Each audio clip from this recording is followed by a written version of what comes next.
Olá, tudo bem? Meu nome é Edson, eu sou acadêmico do sétimo período de agronomia da UTF-PR e vou apresentar aqui o seminário juntamente com o meu colega Roberto. Nosso tema de seminário é fruteiras de clima temperado, questão do manejo integrado de pragas, e nós escolhemos duas fruteiras, a videira e o pessegueiro, né? Duas fruteiras de clima temperado. Eu explicarei sobre a videira e o meu colega o Roberto explicará a respeito do manejo integrado de pragas na cultura do pessegueiro. Bom, o porquê da escolha, né, da cultura da videira. Então, pela questão da importância mundial, né, extremamente antiga dessa fruta, tendo aí como os maiores produtores mundiais os países de região temperada. No caso, na Europa, né, nós temos a Itália como o maior produtor mundial, seguido aí pela França. E o Brasil também tem uma importância nessa cadeia produtiva. É o 20º país, né, no ranking mundial na questão da produção.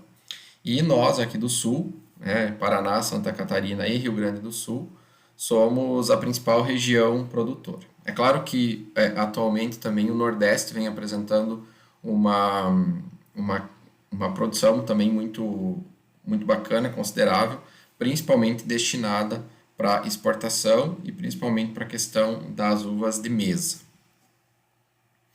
Aqui nesse quadro nós podemos observar os maiores produtores mundiais de vinho, né, que é um dos produtos principais, né, que são obtidos a partir da fermentação da uva.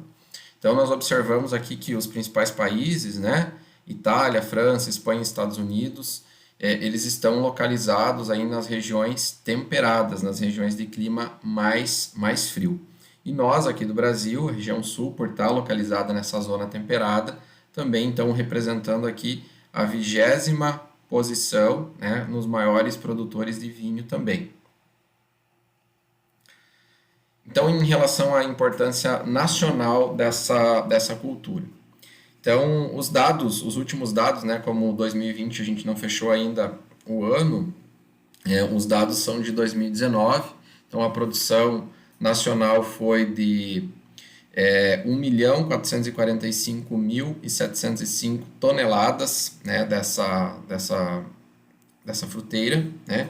A área plantada praticamente 76 mil hectares e o destino dela, basicamente o consumo in natura, né, que é a questão da uva de mesa, e também pela indústria, para fabricação de sucos e vinhos, né, que tem uma grande aceitação no mercado nacional e internacional. Então aqui nós observamos a importância da região sul, né, a região com a maior produção aqui, né, e dentro da região sul, né, um destaque especial para o Rio Grande do Sul, né, que fica no extremo aí do Brasil, então numa região um pouco mais fria que favorece, né, o condicionamento, o número de horas de frio para essa cultura.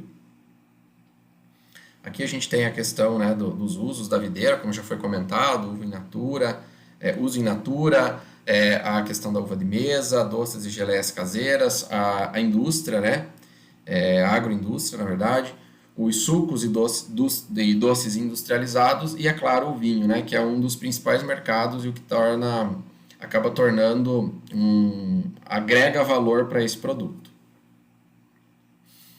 Qual que é a importância do manejo integrado de pragas na videira? Então, dentro do manejo integrado de pragas, é muito importante que a gente conheça quais são as principais pragas, né, que causam tanto danos diretos ou indiretos, né? Indiretos geralmente na questão de raiz, caule, folhas, e danos diretos que é no fruto, né, no produto que vai ser comercializado. Então, conhecer essas pragas, os hábitos, a ecologia, a biologia dessas pragas, além dos danos e época de ocorrência, né?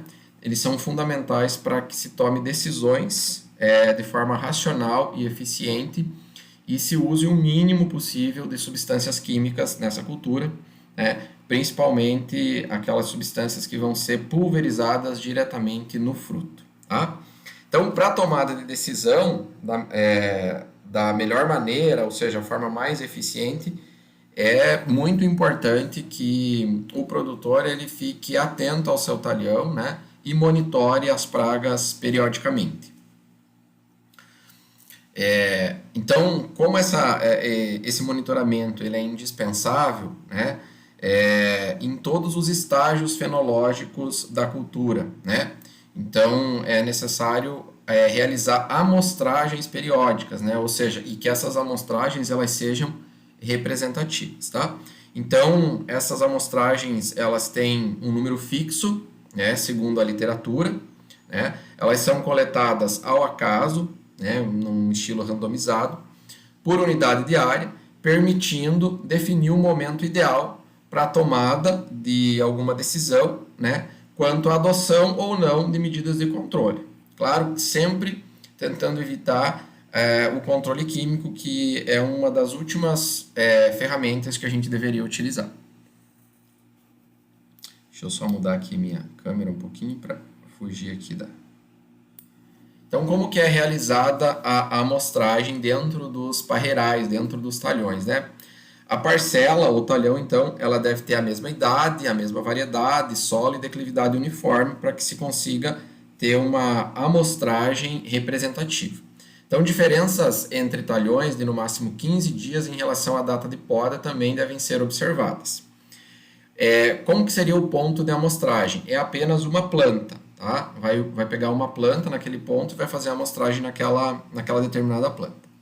Em áreas podadas de até 1 hectare, né, devem ser amostradas 10 plantas, e em áreas de 1 a 5 hectares, 20 plantas devem ser amostradas. E a gente vai fazer o caminhamento em zigue-zague. Na sequência, nós temos aqui uma imagem mostrando como que deve ser feita essa amostragem em uma área de 1 hectare de videira. Então, olha só, nós temos aqui na representação a bordadura do talhão aqui em vermelho e o interior do talhão em verde. Então, aqui estão uma amostragem, né, distribuída ao longo de um mês, em torno de, né, ao longo das 4 semanas. Então, vamos olhar aqui a entrada do amostrador na primeira semana, aqui nesse ponto do talhão, nessa extremidade, e ele vai fazendo a amostragem, né, de acordo com essa representação, com esse esquema, essa ilustração, nesse sentido em zigue-zague. Então, ele tem um ponto de entrada e ele terá um ponto de saída aqui na primeira semana. Na segunda semana, ele vai entrar pelo outro lado do talhão e vai fazer o zigue-zague, né? Vai dar um zigue-zague aqui ao contrário, né? E aí ele vai conseguir uma amostragem diferenciada e vai sair aqui por essa bordadura aqui no canto esquerdo do talhão. Na terceira semana, ele vai entrar aqui no outro lado, né? No canto inferior direito aqui da imagem, e também vai fazer essa amostragem em zigue-zague, entrando aqui pelo lado direito, e saindo aqui pelo lado esquerdo, né, na região superior da imagem. Quarta semana, nós vamos ter a entrada aqui no canto inferior esquerdo, também em zigue-zague, e a saída aqui no canto superior direito. Então, dessa forma, se consegue uma amostragem satisfatória, e essa amostragem é representativa de todo o talhão. Então, quais são as principais pragas da videira, né? E os danos que elas vão causar, e qual que é o tipo de controle, ou seja, qual que é o manejo que deve ser adotado para cada tipo de praga, de acordo com o dano que ela está causando.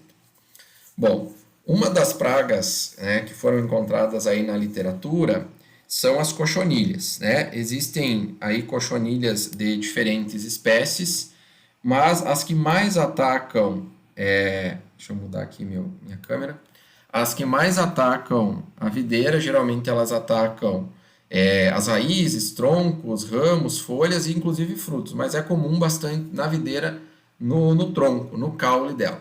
Então, as cochonilhas do tronco, né, da espécie Hemiberlésia latani, né? Nós vamos ter também a duplas Pidiotus tesseratus e a duplas Tisciotus fósfor, né?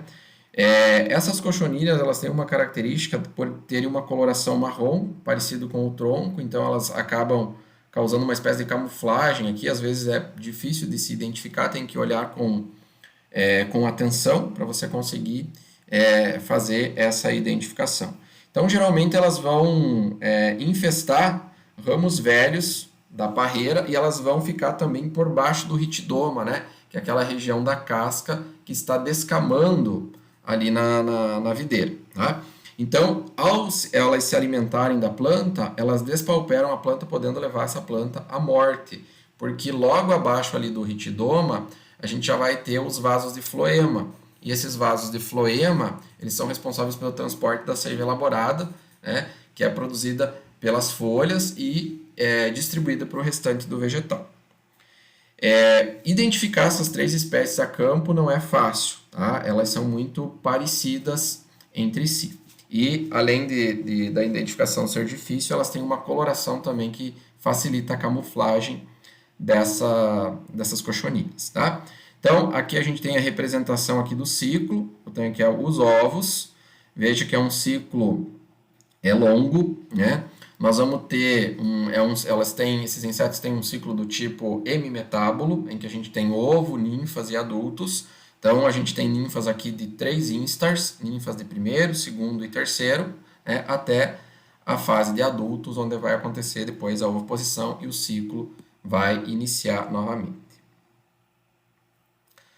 Como que é o controle químico, que é o controle predominante para as cochonilhas, né? Então, ele é utilizado em casos de elevado nível de infestação, ou seja, um grande número de insetos, né, atacando raízes, caules, ramos, enfim. O ideal é fazer uma limpeza prévia da casca, né, fazer uma raspagem, para que a gente tenha o desprendimento do ritidoma e esses insetos eles sejam visualizados com mais facilidade, e aí os produtos que vão ser pulverizados eles consigam também chegar com facilidade ao corpo do inseto. Então, geralmente se utiliza escovas ou uma cauda sulfocáustica. Tá? Após poda de inverno, é recomendável aplicar os inseticidas registrados associados a 1% de óleo mineral ou óleo vegetal. E é recomendado fazer 2 aplicações com intervalos de 15 dias, né, para o controle dessa praga. Então, a literatura considera que isso é suficiente. Em relação às principais cochonilhas, né, da videira, então as que foram apresentadas aqui são essas 2 aqui, né, que são as cochonilhas de coloração marrom, tá? Mas existem também as cochonilhas brancas, né, do gênero Pseudococcus, tá? Então, para as marrons, se recomenda o uso de um inseticida, né, com ingrediente ativo a partir de Parathium metil, né, e a gente tem alguns aí registrados no mercado, né, utilização de uma dose de 100 ml por 100 litros de água, e para todos eles deve-se obedecer a uma carência de 15 dias, né, a classe toxicológica 1, né, para os 3 inseticidas que podem ser utilizados aqui para a cochonilha. Aqui a demonstração, né, da pulverização, né, uma pulverização feita com equipamento específico, né? E também a gente tem a questão do controle cultural, né, que é a poda dos ramos velhos e atacados. Por que dos velhos? Porque é nos velhos que a gente vai ter uma grande quantidade de ritidoma, onde essas cochonilhas vão estar fazendo aí a questão dessa infestação, tá?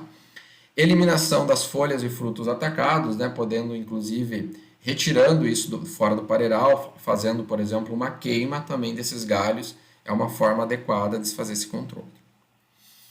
Então, além das cochonilhas, a gente tem também dentro aqui da cultura da videira os ácaros, né? Ou seja, da família aí dos aracnídeos, como importantes pragas, né? Tanto o ácaro branco como o ácaro rajado. O ácaro branco, né, de nome científico Polífago tarsomenos latus, né? E o ácaro rajado Tetranicus urtici, né? São as 2 principais pragas dentro da família Ácari, né? Olha só, então aqui a gente observa, né, esses animais causando danos aqui nas folhas. Aqui ramos, que sofreram ataque, né, desses ácaros. Geralmente eles vão estar na superfície inferior da folha, então os métodos de controle também eles visam, né, uma pulverização na parte inferior da folha. O ácaro branco, né, ele é uma praga polífaga e cosmopolita, então ele não vive ali apenas na videira, ele não se alimenta apenas da videira, tem diversas culturas, então ele tem um controle mais difícil.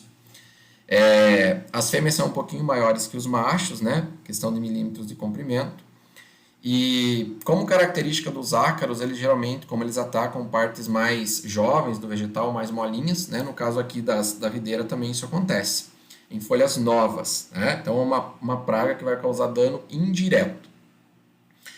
Em plantas novas, o ataque resulta na redução do desenvolvimento da planta, atrasando a formação do parreiral. O que acontece? Acontece um encurtamento dos ramos da videira, ou seja, um encurtamento dos entrenós. Então, o galho não se desenvolve, o ramo não se desenvolve como deveria e, consequentemente, será afetada a produção daquela área. Nível de ação, né? Quando 10% das folhas estiverem infestadas até a metade do ciclo da cultura. Ou mais que 20% de folhas infestadas na metade do ciclo de cultura, até 30 dias após e na fase de repouso, obedecendo à carência do produto. Então, seriam dois parâmetros. Aqui nós temos um exemplo aí também dos danos causados pelos ácaros, né? Olha aqui então o encurtamento, nós percebemos aqui que a região dos nós, né, onde eu tenho as gemas ali, ela está mais curtinha, é nítido aqui como os entrenós dessa região da planta que não foi atacada, ela é mais distante, e a região dos ramos, né, das partes mais jovens, né, da parte mais apical, ela está encurtada devido ao ataque desse ácaro branco. Tá? O ácaro rajado de nome científico Tetranicus urtici, né, apresenta inúmeros hospedeiros também, né, não é apenas a videira. O que ele vai causar de sintoma na planta? Né? Manchas avermelhadas nas folhas e possíveis necroses nos locais de ataque. Tá? E a partir, né, da quantidade de dano que ele vai causar nessa folha, a gente pode ter a queda total ou parcial das folhas do parreiral, né? Acarretando numa menor produtividade e numa depreciação dos frutos. Porque o que acontece? Quando a folha cai, o processo fotossintético ele diminui e todos os fotoassimilados que seriam direcionados para dentro do fruto, né, para uma qualidade de fruto, eles vão ser comprometidos. Qual seria o nível de ação? Maior ou igual a 30% de folhas infestadas da brotação até o início do amadurecimento das bagas, né, dos grãozinhos de uva. E na fase de repouso também. Então aqui nós temos imagens aqui do ácaro rajado, né, principalmente eles gostam muito, né, da parte abaxial da folha, tá, a parte de baixo da folha. Como que é feito o controle químico, né, dos ácaros, tanto do branco como do rajado, né? Lembrando que sempre o controle químico, né, ele deve ser evitado e nesse caso aqui ele vai ser utilizado quando se atinge o nível de ação, né? Então são utilizados acaricidas específicos, né, que têm autorização para ser usado na cultura da videira. Então, como falei, as aplicações devem ser direcionadas para a face inferior das folhas, local onde eles costumam se estabelecer, inclusive colocar os ovos. Tá? E deve-se evitar o emprego de inseticidas pouco seletivos, que não tenham seletividade, aos inimigos naturais, né? Porque aí a gente acaba tendo um desequilíbrio no complexo de pragas aí. Tá? Então, as duas espécies aqui, o ácaro branco e o ácaro rajado. Então, o ácaro branco, ele tem se mostrado um controle efetivo com o enxofre, né? E aí uma questão bacana que não precisa de carência, mas o ácaro rajado, a gente tem o princípio ativo aqui, o abamectin, né? Tendo como produtos comerciais o Vertimec, mas aí tem uma carência de 28 dias após a aplicação. poderia ser o controle cultural, né, em relação aos ácaros, né? Então, eliminação de plantas daninhas hospedeiras, porque eles também são polífagos, né? Então, é interessante manter, no mínimo, né, o parreiral ali roçado, né? Não é indicado, por exemplo, fazer dessecação embaixo ali do parreiral, mas manter roçado, né? Mantendo as plantas ali, mas baixas também para que não aconteça competição com a videira. Outra coisa é a redução dos adubos nitrogenados, né? Porque quanto maior a quantidade de adubos, esses ácaros tendem a infestar mais plantas que são ricas nessas substâncias, né? Justamente por uma produção maior de aminoácidos, né? Que vão formar proteínas, então eles acabam buscando isso. Deve-se fazer também a poda, a retirada da área e queima de ramos infestados, né? Nesse caso, esses ramos que contenham folhas, né? Ou seja, da fase aí basicamente de brotação e desenvolvimento dos primeiros ramos. Outra praga bem comum nos sistemas de produção de videira é o trips, né? No caso aqui, a gente selecionou três espécies principais: Retitripes syriacus, Selenotripes rubrorhynchus e Flanknella, né? Aí do gênero Flanknella.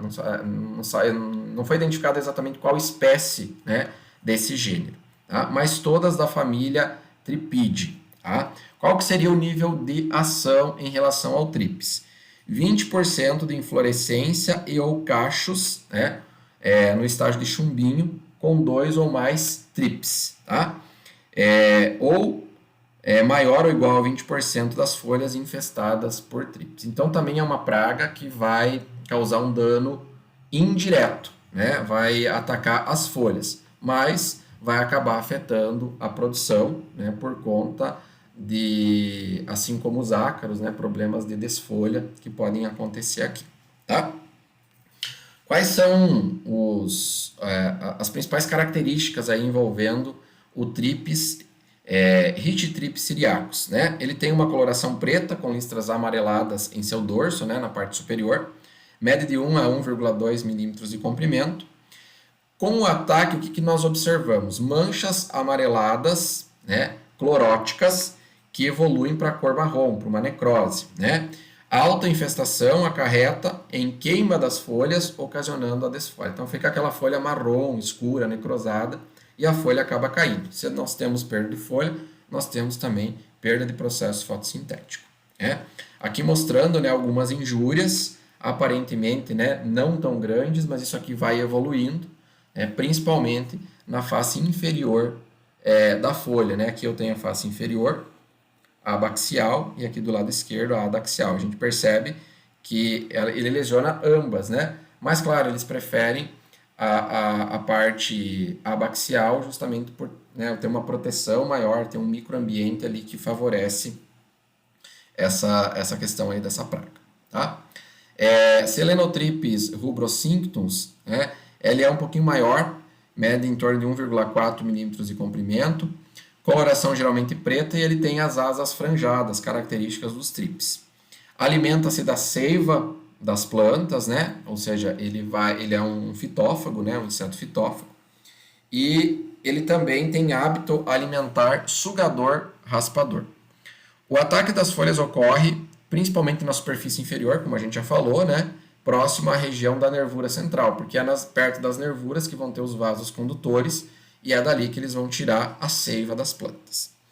E altas infestações, é claro, podem comprometer toda a produção de frutos, porque eu tenho um comprometimento de folha, né, relacionando aí o processo da fotossíntese.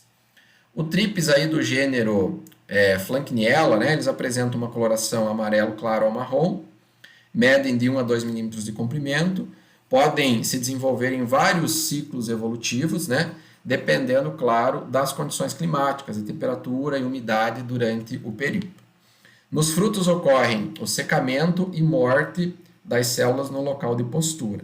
Então, esse aqui a gente já tem um dano direto, porque ele pode atacar frutos, tá? E ele vai formar uma lesão necrosada em forma de Y, como podemos observar aqui, ó. Essa lesão aqui é característica, então, do trips, né, do gênero Flankniella, tá? Isso aqui é bem comum, né? A gente enxerga aqui nos parreirais, inclusive aqui da região. Tá? Também aí com as asinhas franjadas, como falamos lá na espécie anterior. Medidas de controle. Então a gente tem um controle químico, só que não existe ainda inseticidas registrados para o controle de trips na cultura da videira. Existe para outras culturas. É sabido que alguns produtores acabam utilizando, né, ou produtos de outras culturas para o combate, mas não é recomendado. O controle cultural, basicamente, ele envolve a erradicação de plantas hospedeiras, né, e a posterior retirada e eliminação dos restos culturais, evitando a disseminação da praga.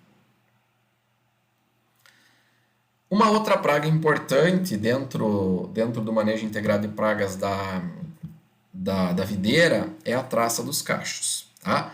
Então aqui a gente já vai ter um dano direto à baga, né? Direto ao fruto. Cryptobablis guinigella, de nome científico, né? Ele é um lepidóptero, né? Basicamente aí uma pequena mariposa, que vai colocar os seus ovos, né? Ela vai colocar seus ovos dentro do fruto. Tá?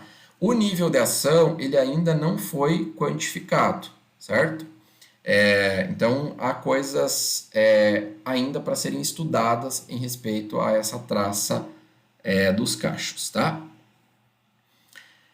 Então, se trata de um microlepidóptero, é super pequenininho, né? Lá da classe das mariposas e borboletas, que vem causando dano aos parreirais destinados principalmente à produção de vinho.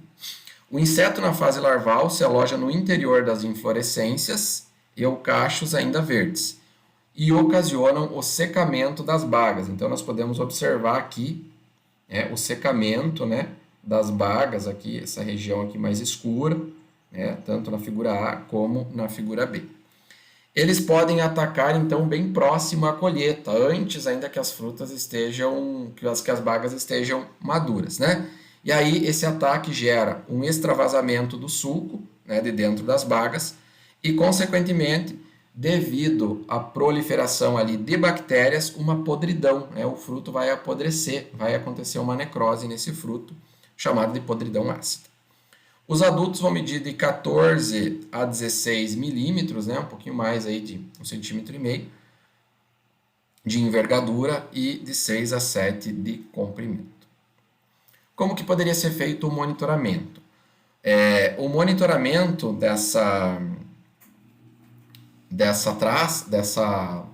traça dos cachos, desculpe, é realizado através de armadilhas do tipo delta, né, utilizando um feromônio sintético, tá? Um feromônio sexual, visando detectar a ocorrência de adultos nos parreirais comerciais. Então aqui novamente um fruto, né? Um dano direto causado pela traça dos cachos.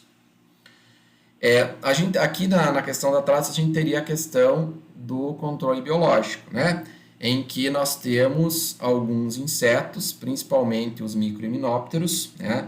Basicamente vespinhas, que vão colocar ovos dentro de lagartas, né, dentro das larvas.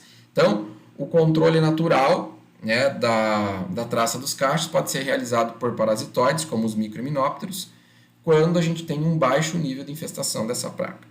Então, a gente tem alguns parasitoides importantes, do gênero Brachymeria, é um parasitoide das pupas, né, porque esses lepidópteros eles são holometábulos, então eu tenho o ovo, a larva, a pupa e o adulto. Tá?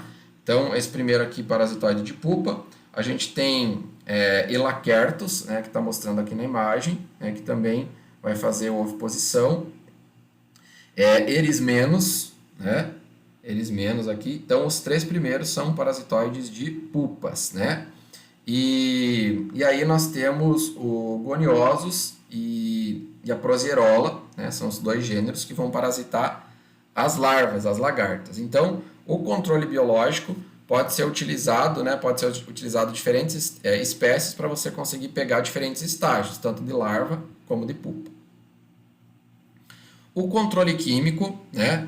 Ele deve ser utilizado apenas se tiver um alto nível de infestação da praga, porque como comentamos, ele vai precisar ser passado diretamente no fruto, né, que é a parte da planta que vai ser consumida. E, claro, utilizar sempre inseticidas que são registrados para a cultura. Procurar atingir o interior dos cachos onde as lagartas se abrigam. Então, existe uma dificuldade, né, principalmente quando a planta já está num estágio muito próximo ao amadurecimento, né? As bagas elas estão bem compactas, então alcançar o inseticida no interior dos cachos é um pouco difícil, né? Geralmente que o que é utilizado, né, o que tem registro é o controle, é o grupo químico das oxidiazinas, né? E que são os mais comuns de serem usados, mas quando, claro, a infestação é muito grande. E nós temos também a mosca das frutas, também conhecida como mosca do Mediterrâneo, que também vai causar um dano no fruto, né, no órgão de comercialização. Tá? Nós teríamos aqui como um exemplo principal Ceratitis captata, né, essa mosca das frutas aí que a gente está vendo aí na imagem, né, da ordem Diptera. Qual que é o nível de ação? Então, com inspeções quinzenais, quantificando o número de Ceratitis captata capturadas, né? E a gente tem também, quando nós encontramos um número de moscas por armadilha por dia, né, maior que 1, né, dentro das armadilhas de Jackson, certo? Então já indicaria aí um nível de ação. Então, o que acontece aqui com relação a essa mosca das frutas, né? Então, nos frutos com maturação mais avançada é realizada a postura dos ovos. Então, lá na questão ali da traça dos cachos, a fruta ainda não estava, ela está no estágio pré-amadurecimento. E aqui a gente já está num estágio em que a gente já está ali com os fotoassimilados, né? A gente já está tendo uma degradação, uma transformação do amido em sacarose, né? O fruto já está um pouco mais doce, né? E aí a mosca vai fazer a ovoposição na baga, né? A larva apresenta coloração branca, amarelada e desenvolve-se dentro dos frutos. Então, por meio do ovopositor, a fêmea ela faz uma lesão no fruto, coloca o ovo lá dentro e lá dentro essa larvinha vai se desenvolver, tá? Quando adulto, ela vai apresentar uma coloração predominantemente amarelada, né? E aí aqui eu coloquei duas espécies, né? Tanto a Ceratitis captata como a Anastrefa, né? Que também é uma importante praga da cultura, mas mais ainda é a Ceratitis captata, tá? Ela apresenta o abdômen amarelo, né? Com duas listras transversais acinzentadas, né? Aqui no caso da letra B, como a gente pode observar isso. Como que deve ser feito o monitoramento para a mosca das frutas? O monitoramento pode ser realizado com armadilhas McPhail e atrativo alimentar de proteína hidrolisada a 5%, né? As inspeções e a substituição do atrativo devem ser feitas toda semana, né? E recomenda-se instalar 4 armadilhas por hectare nas bordas de todo o parreiral para se fazer esse monitoramento, né, fazer uma amostragem. Para o monitoramento de Ceratitis captata, deve ser utilizada a armadilha Jackson e atrativo para feromônio trimeldolure, certo? As inspeções devem ser realizadas quinzenalmente e a substituição desse paraferomônio a cada 45 dias deve ser feita a substituição para esse monitoramento. Aqui a gente tem aqui uma armadilha do tipo McPhail, né? As armadilhas do tipo Jackson, né? Que são específicas aí para o alvo, né? Da mosca das frutas. Controle da mosca das frutas, né? Deixa eu só mudar aqui minha câmera que está atrapalhando aqui um pouquinho. Então, quando constatada a presença, né, dessas moscas no parreiral por meio das armadilhas ou mesmo pela questão da visualização, deve-se fazer a aplicação de iscas tóxicas em 25% da área e repetir toda semana logo após a chuva, né? Que é um período aí que elas vão visitar mais o parreiral e vão fazer uma ovoposição maior. Na isca tóxica, né, conterá uma proteína hidrolisada, que é aquela proteína 5%, ou melaço a 7%, e um inseticida na dose comercial que vai promover o controle, né, vai promover a morte dessas moscas. Como que é o controle químico? Então, quando for verificado mais de um inseto por armadilha por dia, né, dessas 4 que foi colocado numa área de 1 hectare, deve-se realizar a pulverização de inseticida em cobertura total, respeitando, claro, o período de carência, que varia de 7 até 21 dias, né, dependendo do tipo de produto que vai ser utilizado, né?